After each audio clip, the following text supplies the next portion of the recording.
আসসালামু আলাইকুম। আজকে আপনাদের কাছে আরেকটা নতুন ভিডিও নিয়ে চলে আসলাম। এটা কার অঞ্চলে কি বলে আমি জানি না। আমাদের অঞ্চলে এটাকে বলা হয় মোস্তাক। তো কালের পরিবর্তনে প্রযুক্তির ব্যবহারে এটা দিন দিন বিলুপ্ত হয়ে যাচ্ছে।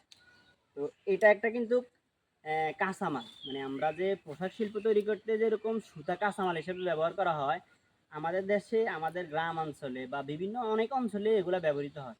এটাও একসময় ওই যে বাতাস করে, গরম লাগলে যে বাতাস করে, পাখা হাত পাখা তৈরির জন্য যেটা ওটা বানানো কাঁচামাল হিসেবে এটা ব্যবহৃত হতো। তারপরে খাটের উপরে বিছনা বিছানার জন্য যে ব্যবহার করা হয়, আগে অনেক আগে দেখতাম আমার মা চাষিরা যেগুলা এগুলা ওনারা বিছনা, এই বিছনাটা কি করেন বা অনেক অঞ্চলে চাটাই বলে, আমাদের অঞ্চলে বিছনাও বলে চাটাইও বলে।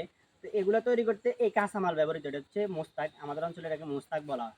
তো এটা কি করতো, ছোটবেলায় আমি দেখতাম যখন প্রাইমারি স্কুলে পড়তাম, হাই স্কুলে পড়ছি, তখনও দেখছিলাম এরকম যে দিনের বেলা এগুলা সংগ্রহ করে নিত।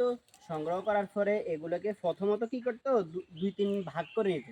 ভাগ করে নেওয়ার পরে উপরের যে অংশটা দেখতে পাচ্ছেন এটা দিয়ে এটাই হচ্ছে মূল কাঁচামাল।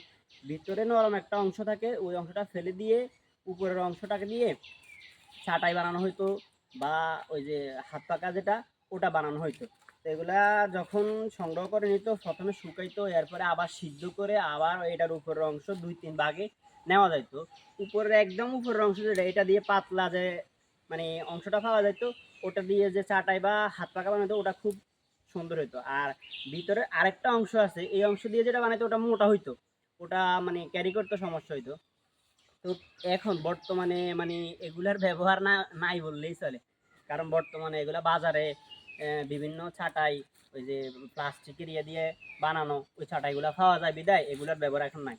তা আরেকটা মূল বিষয়, মানে আজকে হঠাৎ মনে পড়লো যে ছোটোবেলায় যখন পড়তে বসতাম, তখন বিকালবেলা মানে সব রেডি করে রাখতো, সন্ধ্যার পরে সব ঘর থেকে মাছাছিরা আসতো, যদি আমাদের ঘরের এগুলা মানে তৈরি করতো, তখন আমাদের চাচি, মা, তারপরে বাড়ির মুরব্বী দাদি যারা আছে, ওনারা সবাই একসাথে বসে একজন এক একজনকে সহযোগিতা করতো, এগুলো একসাথে কাটে দিত, তারপরে ব্যথাগুলো তুলে দিত। এগুলো সংগ্রহ করার জন্য সবাই সহযোগিতা করতো, এবং কি পাশাপাশি অনেক গল্প করতো। মানে দিনের বেলা যত কাজ হয়েছে না হয়েছে ওই সমস্ত সব কথাবার্তা নিজেদের মধ্যে আলাপ আলোচনা করতো। কিন্তু বর্তমানে হয়েছে কি, বর্তমানে এগুলোর ব্যবহার নাই বললে চলে। এগুলো কেউ নেয় না, সংগ্রহ করে না। এগুলো যে ব্যবহার, ওই ব্যবহার করে, কিন্তু কি করে বাজার থেকে কিনে নেয়। বিভিন্ন অঞ্চলে এগুলো এখন বানিয়ে বিক্রি করে, তো তো বাজার থেকে কিনে নেয়।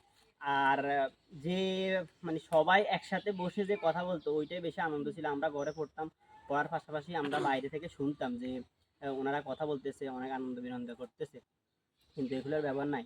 এই ব্যবহার কি হয়ে গেছে, প্রযুক্তির ব্যবহারের কারণে এটা পুরোই বিলুপ্তি হয়ে গেছে। এগুলো সংগ্রহ করে এগুলোর যে হাত পাকা বানাতো, তারপরে ছাটাই বানাতো, এগুলো যেমন মানে নিজেদের বিছানায় বিছানার জন্য ব্যবহৃত হতো। এমনকি হাত পাকাটা যখন কারেন্ট চলে যায়, মানে আগে তো গ্রামে বিদ্যুৎ ছিলই না, এখন প্রতি ঘরে ঘরে বিদ্যুৎ, বিদ্যুৎ থাকার কারণে এগুলো ব্যবহার কমে গেছে। তো এটা দিয়ে বাতাস করলে যে একটা প্রশান্তি, মানে বাতাস প্রকৃতির বাতাসের মতো যে বাতাসটা আছে, ওই বাতাসটা ফ্যানের বাতাসের মধ্যে বা চার্জার ফ্যান যেটা ব্যবহার করি আমরা ওই বাতাসের মধ্যে পাওয়া যায় না। এটা একটা অন্যরকম মজা আছে। তো আসলে আস্তে আস্তে সবাই ভুলে গেছে। কিন্তু যাদের অঞ্চলে এরকম আছে, এই কাঁচামাল আছে, এখনো বিদ্যুৎ নাই, তারা এই জিনিসগুলো সংগ্রহ করে বা এগুলো অনেকে কি করে ফেসবুক ইউটিউবে দিয়ে রাখে, কিভাবে সংগ্রহ করে কিভাবে কি তৈরি করা যায়, এগুলো দেখে বানাতে পারেন। বানালে আপনাদের কাজে আসবে। আর এই ভিডিওটা সবাই শেয়ার করে দিবেন, শেয়ার করে দিলে অনেকে, যেহেতু কালের পরিবর্তনে এটা অনেকে ভুলে গেছে, অনেকে জানতে পারবে, অনেকে ছোটোবেলার স্মৃতি মনে পড়বে। সবাই ভালো থাকবেন। আসসালামু আলাইকুম।